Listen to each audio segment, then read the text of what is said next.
সরকারি চাকরিতে জুলাই যোদ্ধাদের জন্য কোনো কোটা বরাদ্দ থাকছে না বলে জানিয়েছেন মুক্তিযুদ্ধ বিষয়ক উপদেষ্টা ফারুকী আজম। সোমবার সচিবালয়ে সাংবাদিকদের একথা জানান তিনি। মুক্তিযুদ্ধ বিষয়ক উপদেষ্টা বলেন, এ পর্যন্ত মোট 844 জনকে জুলাই শহীদ হিসেবে তালিকাভুক্ত করে গেজেট প্রকাশ করা হয়েছে। আহত হওয়ার ধরন অনুসারে জুলাই যোদ্ধা হিসেবে ক শ্রেণীতে 908 জন, খ শ্রেণীতে 4 জন এবং গ শ্রেণীতে 10,642 জন রয়েছেন।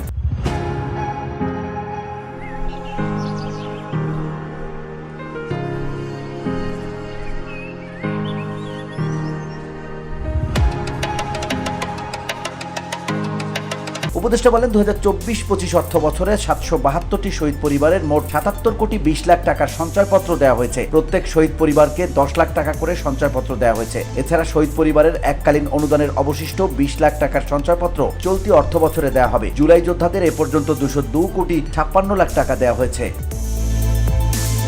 VOD Bangla news desk.